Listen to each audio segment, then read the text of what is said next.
Hey everyone, today we're going to do a fraction problem, working it out style.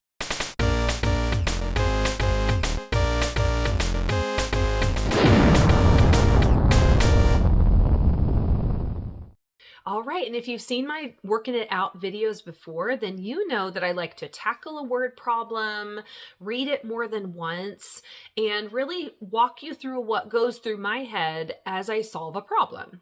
So let's get started. I'm going to read this problem once through just for understanding, not to solve it yet. So it says Cornelia practiced her violin for half an hour on Monday and 5/6 of an hour on Wednesday. What it was her total practice time for the 2 days? Okay, so it sounds to me like this problem has two different fractions that we want to know the total of. So before I actually start working with them, I can kind of think about how it sounds like addition to me because I want them combined. So that's good to kind of start thinking about before we get the whiteboard out or scratch paper out. Okay, now I'm ready to read it one more time and highlight the important things that will help me once I get my whiteboard going.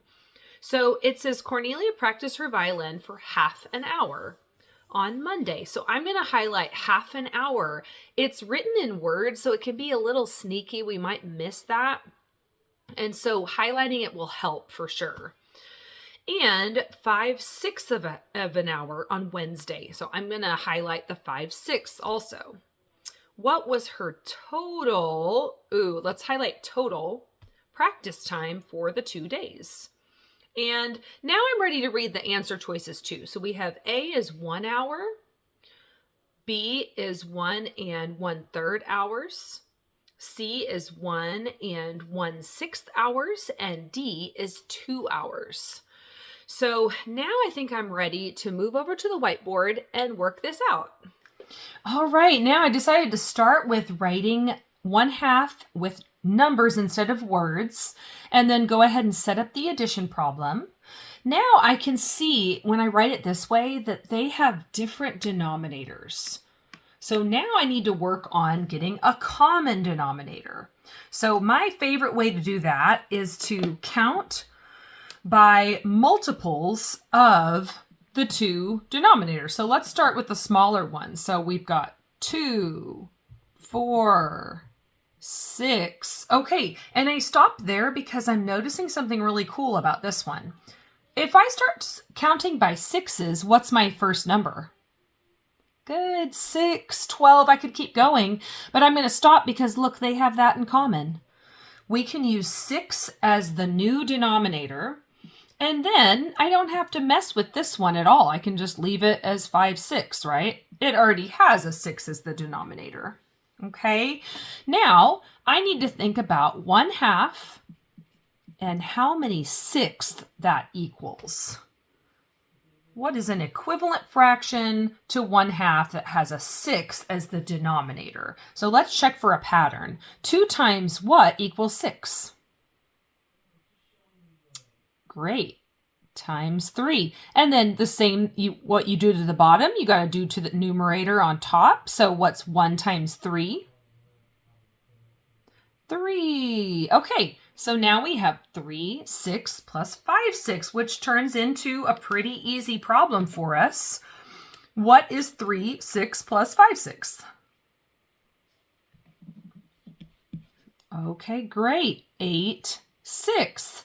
Now, let's look at those answer choices, though. I'm seeing a problem here. I've got 1 hour, 1 and 1/3, 1 and 1/6, and 2. So none of them say 8/6, probably because when people talk about how long in hours, no one would really say, I practiced 8/6 hours. So we would always convert that over into a whole number or a mixed number because that's just the way people talk about things. So let's see what we can do. How many sixths make up 1 whole hour? Okay, great. If I drew this out, and made sixth,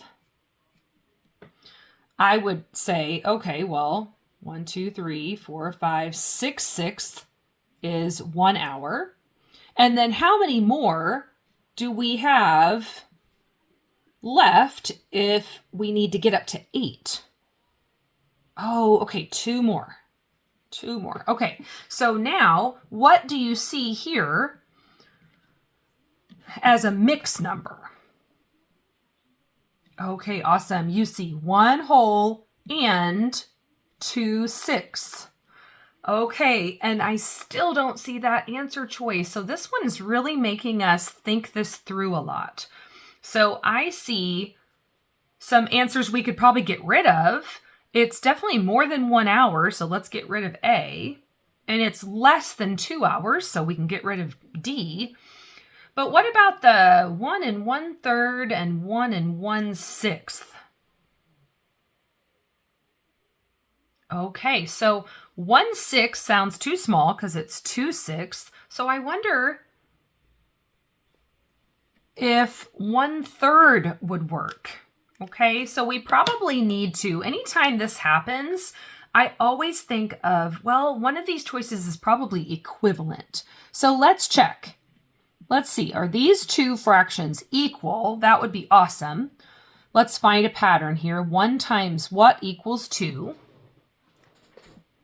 You got it. And then do the same thing to the denominator, right? What's 3 times 2?